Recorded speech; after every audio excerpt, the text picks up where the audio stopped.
पेसा कानून की अधिसूचना जारी होने के बाद उसका ड्राफ्ट भी जारी कर दिया गया है। ड्राफ्ट को लेकर लगातार सवाल उठाए जा रहे थे। बीजेपी के कई नेताओं ने, चाहे वो चंपई सोरेन हो, पूर्व मुख्यमंत्री रघुवर दास हो, उन्होंने भी इसके ड्राफ्ट को लेकर सवाल उठाए थे। लेकिन देखिए, आज निशा उरांव के बारे में हम आपको बता दें कि ये भारतीय राजस्व सेवा की अधिकारी हैं और पूर्व पंचायती राज निदेशक रही हैं। उन्होंने जो ट्वीट किया है, उन्होंने जो सोशल मीडिया पर पोस्ट किए हैं, उसकी चर्चा हो रही है। उन्होंने सोशल मीडिया मंच एक्स पर रिएक्शन देते हुए कहा है कि पेसा नियमावली जारी हो गई, लेकिन यह जुलाई 2023 में उनके कार्यकाल के दौरान प्रकाशित प्रारूप और मार्च 2024 में विधि विभाग की तरफ से अनुमोदित प्रारूप से अलग है। निशा उरांव चूंकि पंचायती राज निदेशक थी, इसलिए उन्होंने यह दावा किया है कि जब उन्होंने ड्राफ्ट तैयार किया था 2023 में और 2024 में जो था उससे अलग क्यों है। अब इस पर कई सवाल हैं। हमारे साथ हमारे सहयोगी सौरभ हैं। सौरभ, आज आपने कई लोगों से बातचीत भी की थी पेसा ड्राफ्ट को लेकर, क्या कुछ रिएक्शन मिला?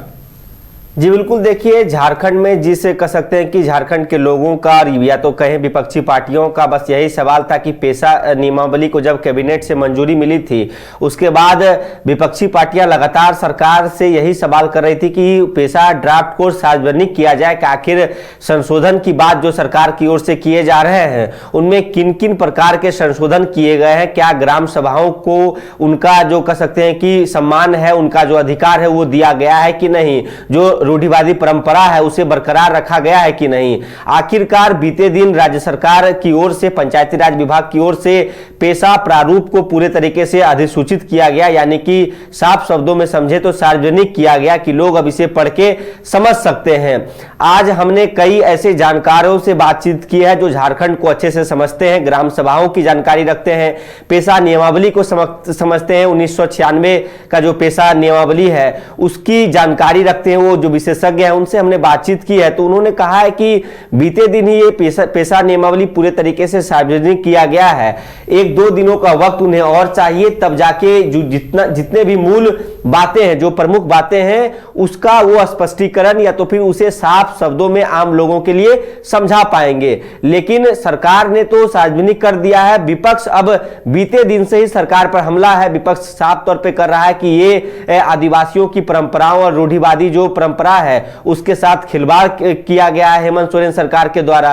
तो समझिए, जिस प्रकार से पेसा नियमावली को सार्वजनिक करने को लेकर खूब चर्चाएं थी विपक्ष की ओर से, आखिरकार जब सरकार ने इसे जारी किया, सार्वजनिक किया, अब इसको लेकर भी विपक्ष जहां टकराहट के मूड में दिख रहा है, वहीं इन तमाम चर्चाओं के बीच सबसे अहम चर्चा उनकी रही है, उनके ऊपर नजर डाली जाए, निशा उरांव की। निशा उरांव पंचायती राज विभाग की पूर्व निदेशक रह चुकी हैं और उनकी जो सोशल मीडिया पर जो उन्होंने प्रतिक्रिया जाहिर की है, हालांकि जब ये नियमावली कैबिनेट से मंजूर हुई थी तो उनके आवास पर भी जश्न मनाए गए थे, उन्होंने खूब जश्न मनाया, सरकार का धन्यवाद किया। लेकिन बीते दिन जिस प्रकार से इस ड्राफ्ट को सार्वजनिक किया गया है, तो निशा उरांव का जो सोशल मीडिया पोस्ट है वो काफी वायरल हो रहा है। उस पोस्ट को पर यदि नजर डाली जाए तो निशा उरांव ने लिखा है कि गैर रूढ़िजन्य आदिवासी मंडली, खुश तो बहुत होंगे आप सबके असंवैधानिक दबाव के कारण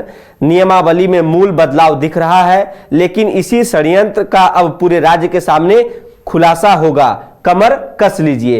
ये कह सकते हैं कि एक कड़ा पोस्ट उन्होंने किया है। और सबसे पहले उनका जो पोस्ट है नियमावली जारी होने के बाद, उन्होंने लिखा है कि पेसा नियमावली जारी हो गई है, जुलाई 2023 में मेरे कार्यकाल में प्रकाशित प्रारूप तथा मार्च 2024 में विधि विभाग द्वारा अनुमोदित प्रारूप से यह अलग है, इसमें कई संशोधन हुए हैं, इसका विस्तार से विश्लेषण करूंगी। अब निशा उरांव की जो ये बातें हैं, ये बातें कहीं ना कहीं किस ओर इशारा कर रहा है, ये आने वाला समय बताएगा कि वो क्या खुलासा करेंगी, क्या विश्लेषण करेंगी, अपने कार्यकाल के दौरान किन बातों का वो जिक्र कर रही हैं। लेकिन निशा उरांव ने लगातार इसको लेकर मुखरता से आवाज उठाई और उन्होंने पेसा नियमावली को मंजूरी दिलाने को लेकर जिस प्रकार से प्रयास प्रयासरत रही है, तो कहीं ना कहीं अब आने वाले दिनों में निशा उरांव पर भी नजरें रहेंगी। विशेषज्ञों की ओर से क्या बातें सामने निकल के आती हैं कि पेशा नियमावली जो झारखंड सरकार की ओर से लागू किए गए हैं उसमें क्या वास्तव में किसी प्रकार का जो संशोधन किया गया है वो छेड़छाड़ किए गए हैं, या तो फिर रूढ़िवादी परंपरा जो आदिवासियों की है, ग्राम सभाओं की जो अधिकार है उसे बरकरार रखा गया है। तो रूढ़िजन रूढ़िवादी परंपरा, इन दो शब्दों को लेकर निशा उरांव ने भी कहीं न कहीं बातें लिखी है। उन्होंने कहा है कि अगर कुछ फेरबदल हुआ है, प्रारूप में तब्दीली हुई है, उन्होंने एक तरह से आरोप भी लगाया है कि प्रारूप में तब्दीली हुई है तो उसके पीछे किन लोगों का हाथ है और उसके पीछे उद्देश्य क्या है, इसे लेकर भी उन्होंने कहा है कि धीरे धीरे विस्तार से वो तमाम तथ्यों को रखेंगी। तो इंतजार किया जाए। वहीं दूसरी तरफ सौरभ, देखिए ये भी एक अहम बिंदु है, अभी तक बीजेपी के किसी नेता की तरफ से, ना बाबूलाल मरांडी की तरफ से, ना रघुवर दास की तरफ से, ना चंपई सोरेन की तरफ से कोई रिएक्शन आया है। तो हमें इंतजार इस बात का होगा कि उनकी तरफ से भी रिएक्शन आए इस पर। जी बिल्कुल, देखिए हमने जिस प्रकार से कहा है कि लोग फिलहाल इस पूरे ड्राफ्ट को, इस पूरे प्रारूप को पढ़ रहे हैं, समझने की कोशिश कर रहे हैं। विपक्षी पार्टियां ने भी थोड़ी बहुत जिस प्रकार से प्रतिक्रिया दी है, हालांकि इसको लेकर आने वाले दिनों में जरूर सियासत होगी और इस पूरे नियमावली को विशेषज्ञों से विपक्षी पार्टियां भी जरूर राय ले रही होंगी, समझ रही होगी कि आखिर इसके जो प्रावधान है, ये जो प्रारूप है, इसमें जो प्रावधान रखे गए हैं ग्राम सभाओं के लिए, जो पारंपरिक रूढ़िवादी सभ्यता संस्कृति है, आदिवासियों की जो परंपरा है, उसको किस प्रकार से इसमें रखे गए हैं, किन किन बातों का जिक्र किया गया है, क्या वाकई में किसी प्रकार की छेड़छाड़ की गई है। तो आने वाले दिनों में इसको लेकर जरूर दोनों ओर से बयानबाजी देखने को मिलेंगे।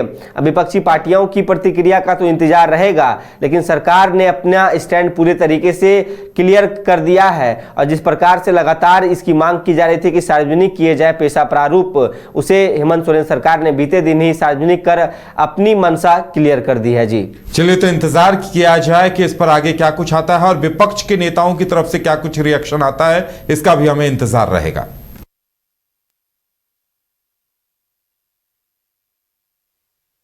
घर रहने का मकान भर नहीं, ये खुशियों की तिजोरी है।